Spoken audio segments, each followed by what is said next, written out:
Shalom anak-anak, apa kabar kalian semuanya? Miss harapkan kalian tetap sehat dan semangat ya. Sebelumnya Miss mau ucapkan selamat Natal kepada kalian semuanya.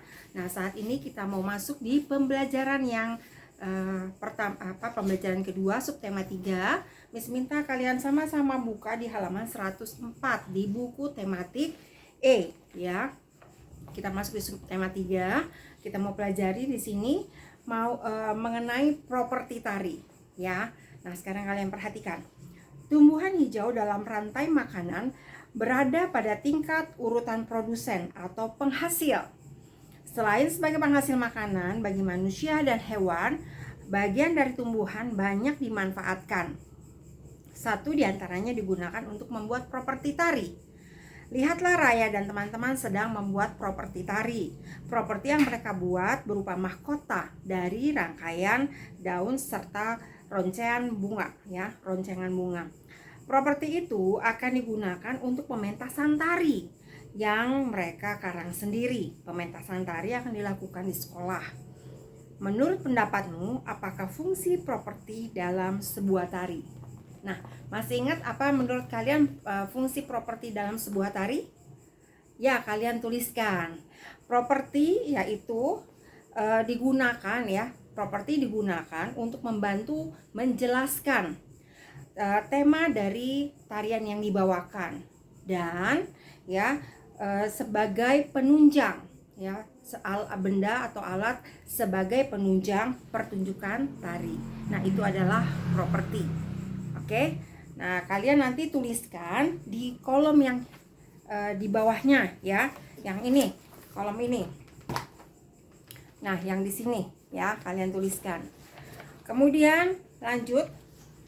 Sekarang buatlah kelompok. Nah, di sini kalian disuruh buatkan kelompok, tapi Miss tidak tugaskan kepada kalian untuk membuatkan kelompok ya, karena kalian masih online pembelajarannya. Jadi Miss tidak tugaskan untuk membuat kelompok. Sekarang kita lanjutkan ke materi berikutnya di halaman 120 ya. Manusia memanfaatkan sumber daya alam dalam kehidupannya. Satu diantaranya manusia memanfaatkan batang pohon dalam pembuatan topeng. Topeng digunakan sebagai properti tari atau karya seni hias ya, karya seni hias. Topeng merupakan tiruan wajah ya, tiruan wajah untuk memerankan suatu karakter atau ekspresi. Nah, topeng ini dibuat dari bahan kayu, kertas, kemudian plastik, kaca, atau gipsum ya. Bentuk topeng beragam, ada yang berbentuk manusia atau hewan. Dalam budaya Indonesia, topeng itu digunakan dalam upacara adat atau pertunjukan tari, seperti tari topeng dari Cirebon. Nah, topeng juga banyak dijadikan sebagai hiasan ruangan ya. Nah, berikut ini contoh bentuk topeng di Nusantara. Nah, yang pertama adalah topeng hudok ya, topeng hudok. Nah, topeng hudok seperti ini ya. Ini mukanya topengnya seperti ini. Nah, topeng hudok ini biasanya digunakan dalam upacara ya, keagamaan di daerah Kalimantan Timur. Topeng yang terbuat dari kayu ini menyerupai binatang buas untuk mengusir hama tanaman. Topeng ini digunakan penari yang melambangkan dewa pemeliharaan tanaman padi ya, itu adalah hudok. Kemudian kita yang kedua adalah topeng barong ya, topeng barong. Nah, ini topeng barong seperti ini ya, topeng barong. Nah, ini adalah topeng barong yang biasa digunakan untuk pertunjukan tari barong dari Bali. Nah, barong adalah raja dari roh-roh pelindung ya, pelindung atau roh-roh yang melambangkan kebaikan. Nah, bentuk topeng barong berupa binatang seperti harimau, babi hutan, naga, atau ular ya, dengan mata melotok dan taring yang tajam.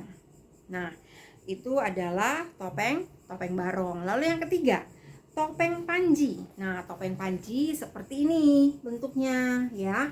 Itu topeng panji. Nah, topeng panji ini biasanya digunakan pada tari topeng Cirebon. Nah, topeng Panji ini memiliki karakter dan ekspresi raut muka yang tulus, kemudian welas asih dan penyayang. Warna topengnya itu berwarna putih, melambangkan kesucian dan keagungan, ya. Kemudian yang keempat, di sini adalah topeng kelana, ya. Topeng kelana seperti ini nih bentuknya. Nih, topeng kelana. Topeng kelana ini banyak digunakan dalam tari topeng Cirebon. Topeng kelana disebut juga kembara, yang artinya mengembara untuk mencari jati diri. Warna topeng merah tua menunjukkan watak angkuh, ya. Angkuh, kejam, mata membelalak, ya. Membelalak tuh kayak melotot begitu. Hidung panjang, mulut menyerigai, kumis melingkar, berjambang serta berjanggut, ya. Nah, itu adalah topeng kelana.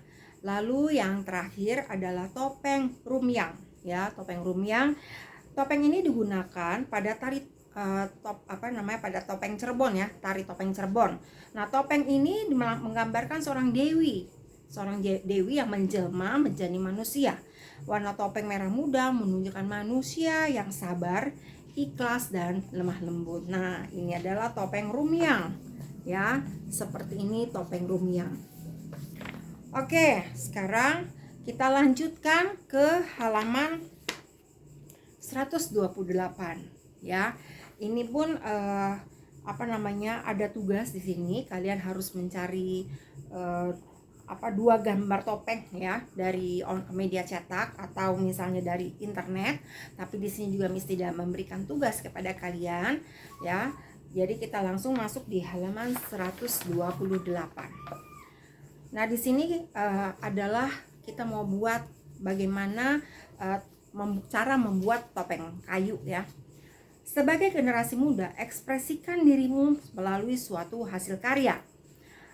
Kamu dapat membuat hasil karya dalam bidang seni berupa topeng. Topeng karya seni yang dapat digunakan sebagai hiasan ruangan atau properti tari. Cobalah buat karya seni topeng secara berkelompok yang terdiri dari 4 orang. Gambarlah terlebih dahulu rancangan topeng atau ekspresi yang akan dibuat seperti tertawa, tersenyum, sedih, atau marah. Nah, langkah-langkahnya seperti berikut. Membuat topeng dari kayu, alat dan bahannya kalian perhatikan. Yang pertama adalah kayu yang mudah untuk dipahat. Kedua, amplas. Lalu yang ketiga, cat dasar dan cat warna-warni. Yang keempat, kuas, ya. Kuas cat. Yang kelima adalah pisau atau alat untuk mencungkil atau memahat. Nah, cara membuatnya yang pertama, kayu gelondongan dibentuk segitiga dan dihaluskan permukaannya. Lalu yang kedua, kayu mulai dipahat sedikit demi sedikit.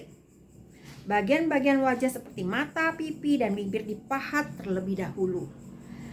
Bagian hidung harus lebih timbul dari bagian lainnya. Lalu yang ketiga, rapikan seluruh permukaan wajah dengan menggunakan pisau pahat berukuran kecil. Lalu yang keempat, setelah rapi, seluruh permukaan wajah diolesi cat dasar, ya. Bila sudah kering, permukaan topeng kemudian diamplas. Dan yang terakhir, bila cat dasar sudah kering, warnailah wajah topeng itu dihiasi dengan cat warna-warni. Penggunaan warna harus disesuaikan dengan jenis topeng. Oke? Nah, pelajaran kita untuk hari ini SBDP telah selesai untuk buku tematik 5E, ya. 5E ini. Nanti kita akan bahas bersama-sama untuk evaluasinya, ya. Terima kasih anak-anak semuanya. Tetap semangat, ya. Tuhan Yesus memberkati. God bless you.